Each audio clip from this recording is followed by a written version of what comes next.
오늘 수요일에 주시는 하나님의 말씀은 사도행전 10장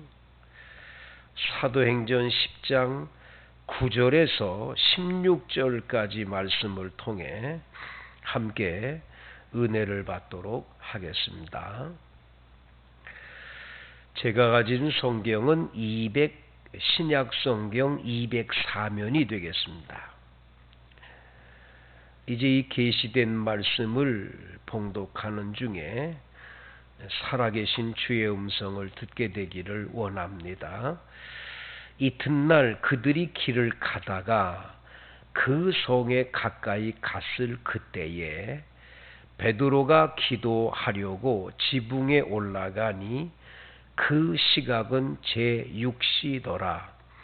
그가 시장하여 먹고자 하매 사람들이 준비할 때에 황홀한 중에 하늘이 열리며 한 그릇이 내려오는 것을 보니 큰 보자기 같고 네 귀를 메어 땅에 들이웠더라.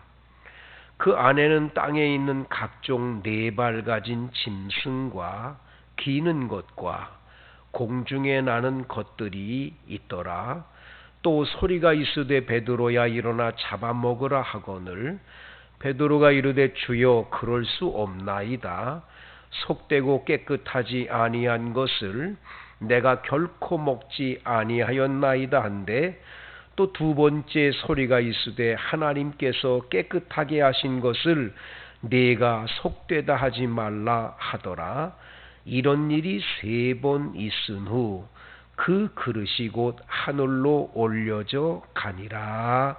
아멘.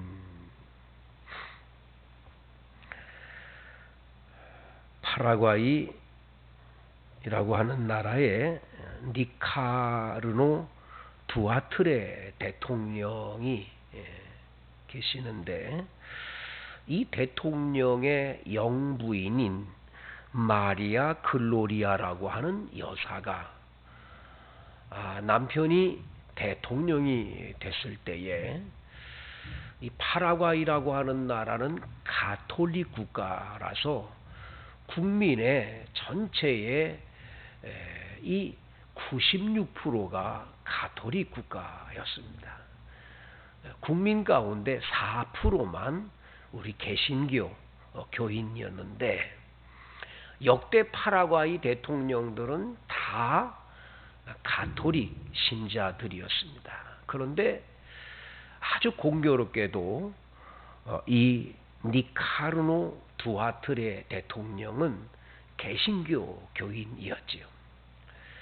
이 개신교 교인으로 대통령에 당선됐을 때 부인 마리아 글로리아라고 하는 이 여사가 우연하게 성경 말씀인 에스더를 읽었을 때 에스더서에 왕후가 된 것은 이때를 위함이 아니겠는가라고 하는 말씀에 갑자기 큰 은혜를 받게 됩니다.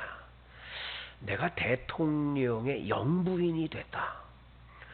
이것은 파라과이 국민들에게 이 그리스도의 복음을 바르게 전해주고 내가 알고 있는 전 세계 여러 나라에 복음 전해줄 기회를 하나님이 주신 게 아니겠는가.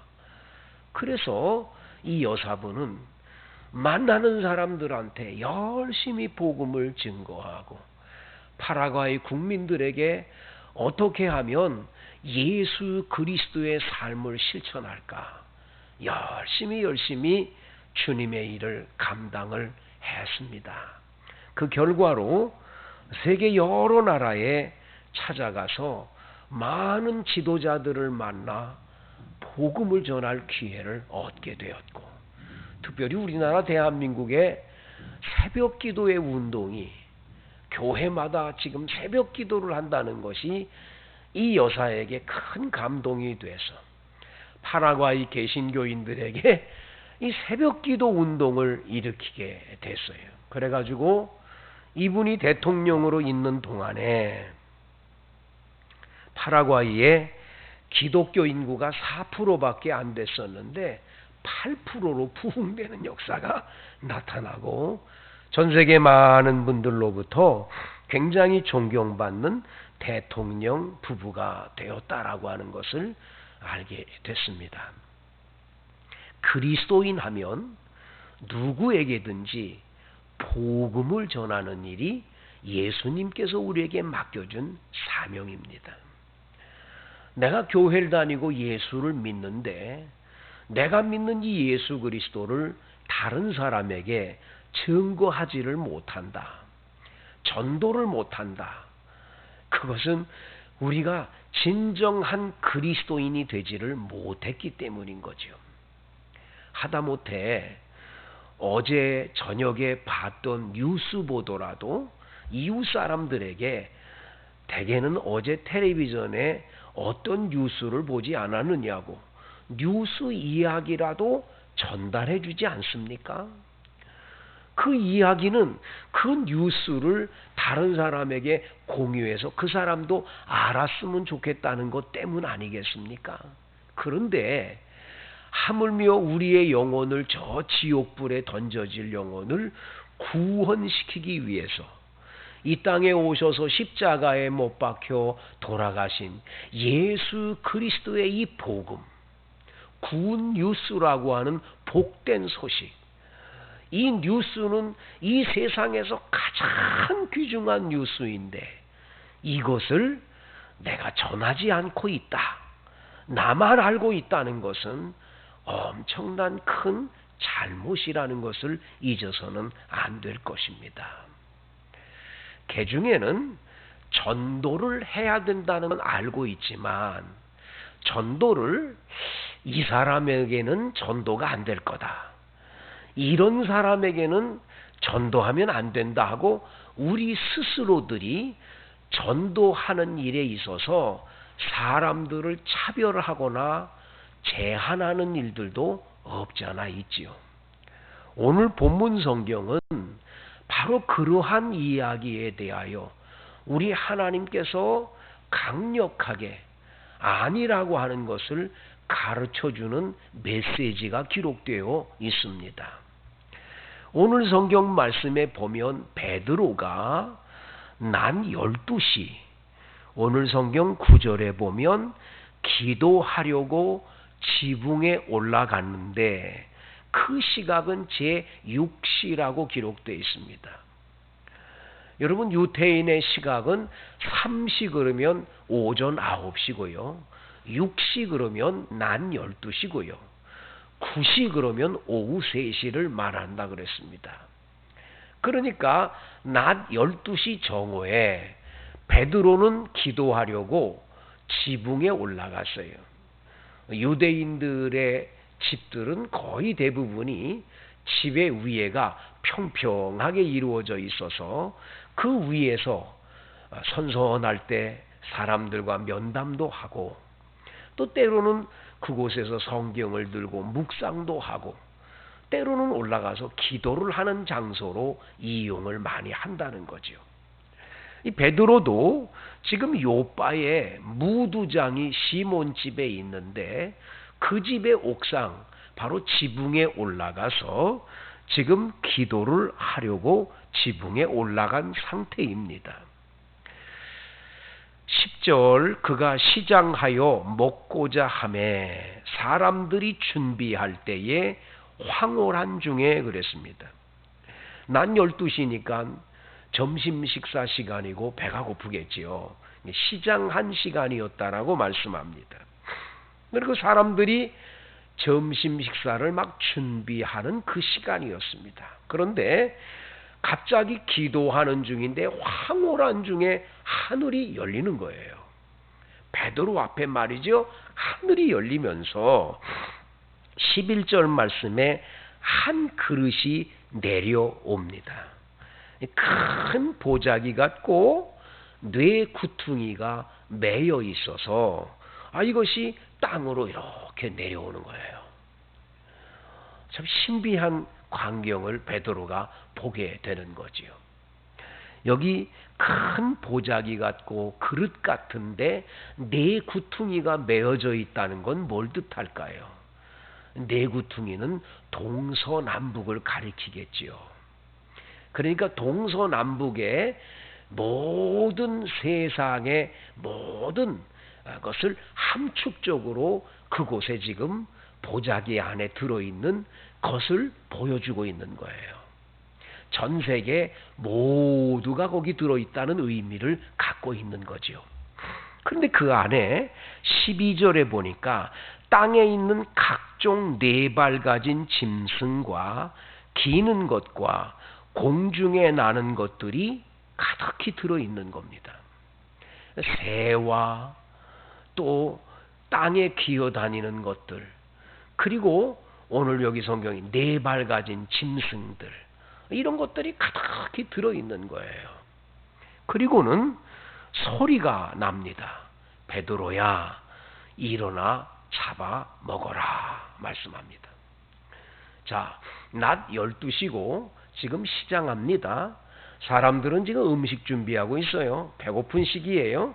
자, 그 시간에 갑자기 하늘에서 보자기 안에 온갖 세상의 짐승들, 새와 기어다니는 곤충들까지 전부 들어있는 딱 이게 내려와가지고 잡아먹으라고 말씀하세요. 베드로는 구약성경 레위기 11장을 보면 먹을 수 있는 동물과 먹지 못할 동물들, 예를 든다면 발이 쪽발이고 되새김질하는 동물은 먹을 수가 있어요.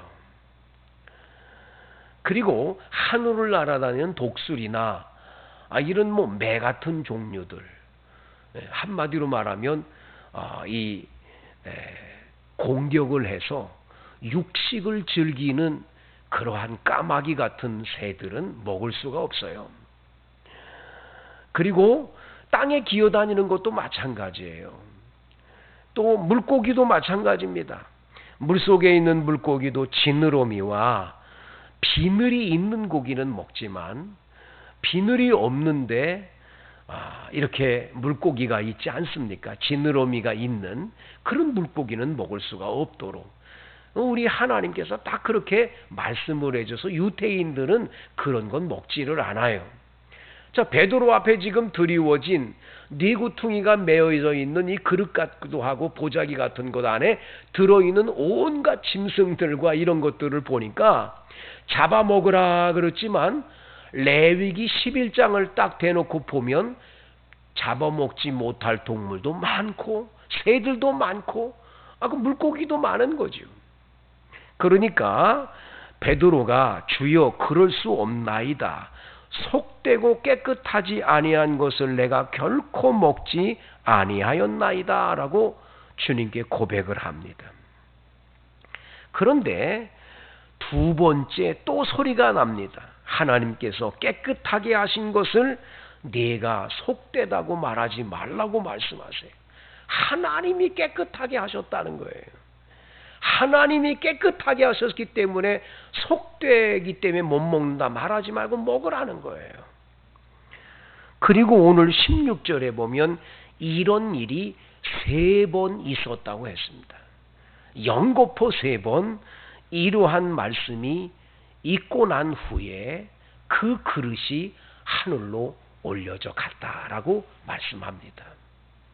자, 여러분, 이 네 구퉁이에 이 담겨져 있는 이 세상에 많은 온갖 동식물들, 동물들, 그리고 이 새들, 물고기까지 이건 먹을 수 있고 먹지 못할 것이 가득 들어있는데 왜 하나님께서는 베드로에게 3번씩 보여주며 먹으라고 그랬을까요? 이것은 뭘 의미할까요? 여러분, 네 구퉁이는 사방 팔방 동서남북이라고 그랬고 전 세계 모든 곳에 있는 동물들이 거기 들어있죠. 이것은 뭘 말합니까? 유대인들은 먹지 못할 것과 먹을 것을 구별해 놓고는 이 음식과 같이 이 세상에 수많은 사람이 사는데 이방인과 우리 유대인은 다르다. 유대인은 하나님이 특별히 특별히 뽑고 고른 아브라함의 후손들이어서 우리만 하나님의 아들, 딸이고 하나님의 사랑받는 자녀들이고 우리만 구원받고 이방인들은 누구도 구원 못 받는다, 이런 사상으로 꽉 차 있어요. 그거는 베드로도 똑같았어요. 그 베드로가 전도를 하고 지금 다니지만, 지금 요바까지 와서 전도하지만 베드로에게 한 가지 사상이 있는데, 그것은 뭐냐? 유대인들에게만 전도해야 된다는 사상이에요. 하나님은 이것을 깨서 이방인들은 그런 복음을 못 전하냐? 이방인들은 예수를 믿고 구원을 못 받는 거냐? 아니라는 걸 가르쳐 주는 거예요. 그래서 오늘 성경 말씀에 15절에 하나님께서 깨끗하게 하신 것을 네가 속되다 하지 말라고 말씀하십니다. 하나님이 비록 이방인으로 태어났지만, 유대인으로 안 태어났지만, 하나님이 깨끗하게 하신 사람들, 구원받을 사람들, 이방인이라고 너희들이 전도하지 않는 저 이방인들도 반드시 구원받을 백성들이 있음을 주님이 말씀해 주시는 거예요. 설교소도에 제가 말씀을 드렸어요. 우리가 전도를 하려고 할 때에 나도 모르는 사이에 이 사람에게는 전도해도 되지만 이 사람은 전도할 수 없는 사람, 이 사람은 아예 예수 믿지 못할 것 같다고 포기해버리는 이런 사람들이 우리 중에 얼마나 많습니까, 여러분? 여러분들과 저에게 주님은 오늘 베드로의 이 환상을 통해서 이 세상에 구원받지 못할 사람은 누구도 없다. 너희들이 입을 열어 전도하면 이방인이든 어떤 죄인이든 누구든 다 우리 주님이 구원시켜 속되다 한 사람을 깨끗게 해서 구원시킬 수 있음을 이 환상을 통해 보여주시는 거지요. 여기 나와 있는 이 짐승들은 먹을 수 있는 것과 먹지 못할 것을 말씀했지만 예수님께서 오신 이후에는 먹을 것과 못 먹을 것을 구분한 일이 없으세요. 도리어 우리 주님 예수님이 오셔서 우리들로 하여금 이런 모든 것들을 깨끗이 철폐하셨습니다. 한번 히브리서 9장 10절을 읽어보실까요? 여러분 가지신 성경 히브리서 9장 10절입니다. 히브리서 9장 10절 여러분 한번 같이 읽도록 하지요. 이런 것은 먹고 마시는 것과 여러 가지 씻는 것과 함께 육체의 예법일 뿐이며 개역할 때까지 맡겨둔 것이니라 그랬습니다. 개역을 할 때까지 유대인들에게 맡겨둔 것뿐이지 예수님이 오신 이후, 개역된 이후에는 먹을 것과 못 먹을 것, 이거를 구별하는 게 아니라는 걸 말씀을 해 주고 계시는 거지요. 또 하나 보실까요? 로마서 14장 1절 2절을 한번 보세요. 로마서 14장 1절 2절 말씀을 한번 같이 보시도록 하겠는데요. 함께 읽겠습니다. 로마서 14장 1절 2절입니다. 믿음이 연약한 자를 너희가 받되 그의 의견을 비판하지 말라. 어떤 사람은 모든 것을 먹을 만한 믿음이 있고 믿음이 연약한 자는 채소만 먹느니라. 뭐 어떤 사람은 이거 먹으면 어때? 괜찮아. 그리고 먹는다고 뭐 잘못됐어. 하나님이 주신 음식인데. 그리고 그걸 다 먹는 믿음을 가진 사람이 있고 어떤 사람은 이거 먹으면 깨름직하고 이거 먹으면 이거 탈나는 것 아닐까 하고 믿음이 연약한 사람은 못 먹는다라는 거죠. 주님 예수님이 오셔서 먹을 것 안 먹을 것을 구별한 적은 없는 거예요. 그래서 결론적으로 여러분 한 가지만 성경을 더 읽겠습니다.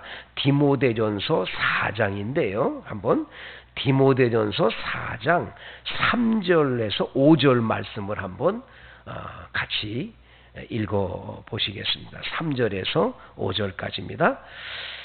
술을 즐기지 아니하며 구타하지 아니하며 오직 관용하며 죄송합니다. 디모데전서 4장 3절 5절인데 제가 3장 4절을 읽었네요. 자, 4장 3절에서 5절입니다. 혼인을 금하고 어떤 음식물은 먹지 말라고 할 터이나 음식물은 하나님이 지으신 바니 믿는 자들과 진리를 아는 자들이 감사함으로 받을 것이니라. 하나님께서 지으신 것이 선하매 감사함으로 받으면 버릴 것이 없나니 하나님의 말씀과 기도로 거룩하여 짐이라. 아멘. 자, 지금 베드로 앞에 네구퉁이가 드리워진 보자기 같은 그릇이 내려왔고 그 안에 먹지 못할 짐승, 먹을 짐승이 가득 들어 있습니다. 이건 먹어야 되냐 말아야 되냐, 유대인들의 관점에서는 먹으면 안 되는 것들이 많기 때문에 못 먹습니다. 베드로의 고백이지요. 그러나 예수님 오신 이후에 하나님 아버지가 주신 음식은 버릴 것이 하나도 없대요. 감사함으로 받으면 버릴 것이 없대요.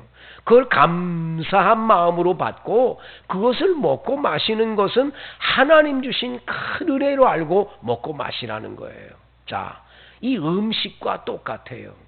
이 세상 사람들 가운데 저 사람은 불교에 다니니까 예수 믿으면 안 되고, 저 사람은 가톨릭 신자니까 안 되고, 저 사람은 무당이니까 안 되고, 저 사람은 스님이니까 안 되고, 저 사람은 이것 때문에 안 되고, 저 사람 부자니까 안 되고, 저 사람 가난하니까 안 되고, 우리 스스로들이 어떤 사람은 구원받을 수 있지만 어떤 사람은 아니라는 걸 구별하는 것은 절대로 옳은 일이 아니라는 거죠. 누구든지 예수의 내가 복음을 전해서 우리 주님이 그를 구원시킬 사람은 반드시 구원을 받게 돼 있다는 거예요. 그러기에 우리는 전도하는 일을 게을리하지만 안 됩니다. 안국선 목사님이라는 아주 훌륭한 목사님이 얼마 전에 하늘나라로 별세 하셔서 가셨지요. 이분이 교도소에 가서 전도하는 일을 열심히 하셨습니다. 이분이 전도를 하러 교도소에 가가지고 다른 것이 아니고 성경 전달해 주는 일만을 열심히 하고 있었는데, 한 번은 그 시대의 살인마라고 하는 고재봉 씨라고 하는 사람이 사형수로 이 안국선 목사님이 선교하는 교도소에 이렇게 수감이 된 사건이 일어났습니다. 사람들은 다 고재봉 나쁜 사람 다 욕하지만 이 안국선 목사님은 저 영혼도 구원받아 천국 가야 되는데, 저 영혼을 구원받아 천국 가야 되는데, 이래가지고 안국선 목사님은 석 달 동안을 매일매일 고재봉 씨 구원받기를 위해서 눈물을 흘려 기도를 했습니다. 그리고 석 달 만에 이분 면회해가지고 딱 만나서 성경책 전달하고 예수 믿고 구원받으라고 전도했어요. 고재봉 씨가 성경책을 받아들고 들어가서 성경을 읽고 난 다음에 며칠이 지났는데 갑자기 그 형무소 안에서 고래 같은 소리를 지르는 거예요. 뭐라고 소리를 지르냐면, 야 이놈들아, 내게 왜 예수를 이제야 전하니? 내가 진작 예수 믿더라면 나 살인마 안 됐을 텐데 왜 이제야 예수 전하니? 그러면서 목 놓아 우는 거지요. 이 고재봉 씨는 성경을 읽고 그때부터 안국선 목사님으로부터 성경을 공부하며 집회 참석을 하고 기도하다 성령 충만을 받아서 영등포 교도소에서 1800명의 영혼을 전도해서 그 영혼들에게 세례를 베풀게 해서 구원시키고 맨 마지막에 총살형을 받아서 세상을 떠나게 될 때 인애하신 구세주요 내 말 들으사 죄인오라 하실 때에 날 부르소서 찬송가를 부르며 하늘나라로 갔습니다. 안국선 목사님은 교도소 전도를 하면서 이 고재봉 씨를 전도한 이후에 살인범 사형수만 30명을 전도를 했습니다. 그 30명 전도한 분들 가운데 많은 영혼들이 주께로 돌아왔고 많은 영혼을 전도해서 놀라운 변화를 일으킨 사건의 이야기가 그분의 책 속에 많이 나오고 있습니다. 성도 여러분, 아무개는 내가 전도해도 믿지 않을 거야. 왜? 그 사람은 다른 종교를 믿으니까. 아무개는 내가 전도해도 안 믿을 거야. 그 사람 부잣집이거든. 돈 많은데 뭐가 부족해서 예수 믿겠어? 아무개는 전도해도 예수 안 믿을 거야. 저 사람은 공부를 너무 많이 한 사람이니까. 이러면서 우리 스스로들이 사람들에게 복음 전하는 걸 제한하고 복음 전하는 일을 여러분들이 포기하는 일이 얼마나 많습니까? 베드로처럼 이방인은 안 될 거라고, 이방인은 구원 못 받을 거라고. 그러니까 하나님이 하늘에서 보자기에 먹지 못할 세상의 많은 짐승들에 대한 이 황홀한 광경에 그러한 이 환상을 보여주시면서 이방인도 구원받을 수 있다. 유대인만 구원받는 게 아니다. 분명하고 확고하게 베드로에게 가르쳐주고 계시는 걸 보게 됩니다. 사랑하는 성도 여러분, 여러분이 주변 사람들 가운데 나는 저 사람에게 전도해야 되는데 하고 전도 못한 사람 있습니까? 오늘 이 베드로의 환상을 꼭 기억하세요. 누구든지 예수 믿기만 하면 영생을 얻은 이 복음을 담대하게 전해서 많은 영혼을 주께로 인도하는 여러분과 제가 되기를 주의 이름으로 축원을 드립니다.